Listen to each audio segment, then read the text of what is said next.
Hello friends, आप देख रहे हैं पीसी इंस्टीट्यूट। हम लोग कंटिन्यू कर रहे हैं क्लास 11th का ऑर्गेनिक चैप्टर 12 जिसे हम लोग जीओसी भी बोलते हैं। उसका हम लोग एग्जाम्पल का क्वेश्चन सॉल्व कर रहे हैं। ये क्वेश्चन नंबर 11 है। क्या है क्वेश्चन आपको स्क्रीन पे दिख रहा होगा। Using curved arrow notation show the formation of reactive intermediate when the following covalent bond undergoes heterolytic cleavage. तो चलिए इस क्वेश्चन को सॉल्व करते हैं। क्वेश्चन में बोला क्या जा रहा है, आपको 3 कंपाउंड दिया हुआ है 1 2 3 और कैसा क्लीवेज हो रहा है, हेट्रोलाइटिक क्लीवेज। तो आपको कर्व से बताना है कि यहां पे बॉन्ड किस डायरेक्शन में शिफ्ट हो रहा है। तो चलिए क्लीवेज का बात आया, दैट मींस इसके पीछे क्या कंसेप्ट है उसे समझते हैं। कोवैलेंट बॉन्ड कब होता है? जब इलेक्ट्रॉन का शेयर होता है। तो शेयरिंग इलेक्ट्रॉन में यानी कोवैलेंट बॉन्ड में क्लीवेज दो टाइप का होता है, एक होमोलाइटिक और दूसरा हेट्रोलाइटिक। होमोलाइटिक में क्या होता है कि ये अपना एक इलेक्ट्रॉन लेके चला जाएगा और ये एक अपना इलेक्ट्रॉन लेके चला जाएगा। दैट मीन्स इसे हम लोग हाफ कर्व्ड एरो से इंडिकेट करते हैं। ये देखिए हाफ एरो, इससे हम लोग इंडिकेट करते हैं। तो होमोलाइटिक क्लीवेज में ये ए अपना इलेक्ट्रॉन लेके गया और बी अपना इलेक्ट्रॉन लेके गया। दैट मीन्स होमोलाइटिक क्लीवेज में फ्री रेडिकल का फॉर्मेशन होता है। सेकंड आते हैं हेट्रोलाइटिक। हेट्रोलाइटिक में क्या होता है कि दो में से एक एलिमेंट मोर इलेक्ट्रोनेगेटिव होगा। मोर इलेक्ट्रोनेगेटिव याद कीजिए, आप पीरियोडिक टेबल में पढ़े होंगे इलेक्ट्रोनेगेटिविटी। क्या होता है इलेक्ट्रोनेगेटिविटी? एक कोवैलेंट बॉन्ड में शेयर्ड पेयर्ड इलेक्ट्रॉन को अपने तरफ अट्रैक्ट करने का कैपेसिटी को ही क्या बोलते हैं? इलेक्ट्रोनेगेटिविटी बोलते हैं। मान लीजिए यहां पे x क्या है? मोर इलेक्ट्रोनेगेटिव एलिमेंट है। दैट मींस यहां पे x क्या करेगा? अपना इलेक्ट्रॉन के साथ साथ इस एक अभी इलेक्ट्रॉन को अपने विड्रॉ करेगा। तब जो यहां पे क्लीवेज होगा हेट्रोलाइटिक होगा और ये इसे हम लोग फुल एरो से रिप्रेजेंट करते हैं। मतलब अपना इलेक्ट्रॉन के साथ साथ ये भी इलेक्ट्रॉन लेके आएगा। तो x पे क्या आया? नेगेटिव चार्ज, उसे क्या हुआ? कार्बेनियन बोलते हैं। और ए का भी ये इलेक्ट्रॉन लेके आ गया तो ए पे क्या होगा? पॉजिटिव चार्ज, जिसे हम लोग कार्बोकेटायन बोलते हैं। तो ये होता है हेट्रोलाइटिक में कार्बेनियन और कार्बोकेटायन का फॉर्मेशन। अब यहां पे आता है मोर इलेक्ट्रोनेगेटिव एलिमेंट। हम लोग खासकर ऑर्गेनिक केमिस्ट्री में क्या पढ़ेंगे? तो पीरियोडिक टेबल में आप पढ़े होंगे फोन, FON। पूरा जितना भी अब तक एलिमेंट है सबसे ज्यादा मोस्ट इलेक्ट्रोनेगेटिव एलिमेंट कौन है? फ्लोरीन। उससे कम ऑक्सीजन, उससे कम नाइट्रोजन। अब फ्लोरीन तो है, लेकिन फ्लोरीन किस ग्रुप का एलिमेंट है? ग्रुप 17। तो यहां पे कोई भी अगर हेलोजन ग्रुप होगा, कार्बन से कनेक्ट होगा, तो इलेक्ट्रॉन को अपनी तरफ विड्रॉ ही करेगा।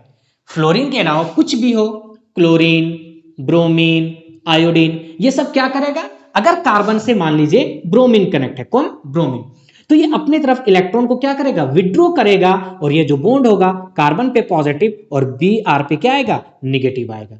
इस टाइप से बॉन्ड ब्रेक होगा। अब यहां पे ऑक्सीजन, ऑक्सीजन के नीचे कौन है? सल्फर। तो अगर ऑर्गेनिक कंपाउंड में सल्फर भी है तो क्या होगा? इलेक्ट्रॉन को विड्रॉ करेगा। तो ये है इस क्वेश्चन के पीछे कंसेप्ट। अब चलिए हम लोग आते हैं क्वेश्चन पे।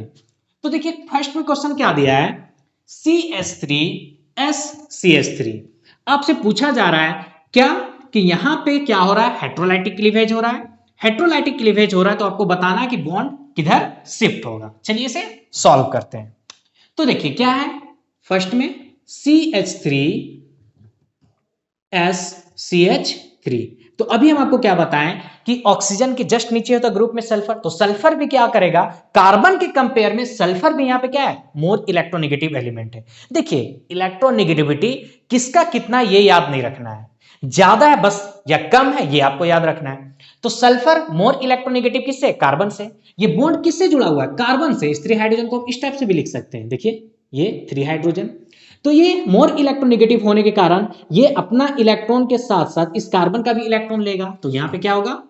CH3 पे क्या आएगा? पॉजिटिव चार्ज और SCH3 पे माइनस। तो ये न्यूक्लियोफाइल के जैसा बिहेव कर सकता है और ये इलेक्ट्रोफाइल के जैसा। इलेक्ट्रोफाइल मतलब पॉजिटिव, न्यूक्लियोफाइल यानी निगेटिव। इलेक्ट्रॉन का डेफिशिएंट, इलेक्ट्रॉन का रिच होना। ये है ए। आते हैं बी में। बी को थोड़ा समझिए अच्छे से। यहां पे अगर हम देखें CH, H, H, C और ट्रिपल बॉन्ड N। यहां पे देखिए पहले बताया गया हेटेरोलाइटिक क्लीवेज होगा, ये बॉन्ड यहां से ब्रेक होगा और कार्बन कार्बन सेम एलिमेंट है तो सेम एलिमेंट के बीच में इलेक्ट्रोनेगेटिविटी का तो डिफरेंस होगा नहीं। लेकिन अभी हम लोग क्या देखें, नाइट्रोजन मोर इलेक्ट्रोनेगेटिव एलिमेंट है तो ये अपना इलेक्ट्रॉन इस डायरेक्शन में विड्रॉ करेगा, तो यहां पे अगर बॉन्ड नहीं ब्रेक कर रहे हैं तो यहां पे क्या शो करे, पार्सली निगेटिव, क्योंकि इलेक्ट्रॉन को विड्रॉ करेगा। और इस कार्बन पे क्या होगा, पार्सली पॉजिटिव। अब देखिए जब इस कार्बन पे पार्सली पॉजिटिव चार्ज है तो ये क्या चाहेगा, इलेक्ट्रॉन चाहेगा। नाइट्रोजन से तो ले नहीं सकता क्योंकि नाइट्रोजन मोर इलेक्ट्रोनेगेटिव है, ये खुद विड्रॉ करेगा। दैट मींस ये कार्बन इस कार्बन का इलेक्ट्रॉन को अपनी ओर क्या करेगा, खींच लेगा, विड्रॉ करेगा। दैट मींस ये बॉन्ड इस डायरेक्शन में ब्रेक होगा। अब आप कह सकते हैं कि यहां पे क्यों नहीं ब्रेक हुआ, क्योंकि कार्बन और नाइट्रोजन के बीच 3 बॉन्ड है, 1 सिग्मा 2 पाई। 3 बॉन्ड को ब्रेक करना बहुत डिफिकल्ट है, इसलिए ये बॉन्ड यहां पे ब्रेक हो रहा है। तो क्या होगा, ये CH3 इस पे पॉजिटिव आएगा और इस कार्बन पे क्या आएगा, निगेटिव आएगा, Cn-। कोई दिक्कत? हाँ, अगर यहां पे आपको बोलता कि इलेक्ट्रोफिलिक सेंटर कौन है, तो कौन है, ये कार्बन है, क्योंकि इस पे क्या हो रहा है, पार्सली पॉजिटिव चार्ज हो रहा है। लेकिन बॉन्ड यहां से ब्रेक होगा। क्लियर? आइए सी में देखिए क्या है, CH3Cu। अब यहां पे आप ध्यान दीजिए, Cu क्या है, कॉपर। हमेशा याद रखिए मेटल इलेक्ट्रोपॉजिटिव होता है, दैट मीन्स हमेशा अपने ऊपर पॉजिटिव चार्ज को कैरी करेगा। जब ये पॉजिटिव चार्ज को कैरी करेगा दैट मीन्स ये बॉन्ड इस डायरेक्शन में शिफ्ट होगा और यहां पे क्या होगा, CH3 माइनस प्लस Cu पे क्या आएगा, पॉजिटिव आएगा। तो एक टाइप से हम लोग क्या देखें कि 3 मॉलिक्यूल में CH3 है, लेकिन इन दोनों में CH3 पे क्या है, पॉजिटिव है। लेकिन वही CH3 जब मेटल से कनेक्ट है तो उस CH3 पे क्या आया, निगेटिव चार्ज आया, मतलब ये कार्बेनियन बना, या फिर बोले तो न्यूक्लियोफाइल के जैसा बिहेव करेगा। क्यों? क्योंकि कार्बन से कौन सा कौन कनेक्ट है, मेटल कनेक्ट है, और मेटल पे कभी भी निगेटिव चार्ज नहीं होता है। तो ये था मेरा क्वेश्चन 12.11। मिलते हैं नेक्स्ट क्वेश्चन के साथ। Thank you.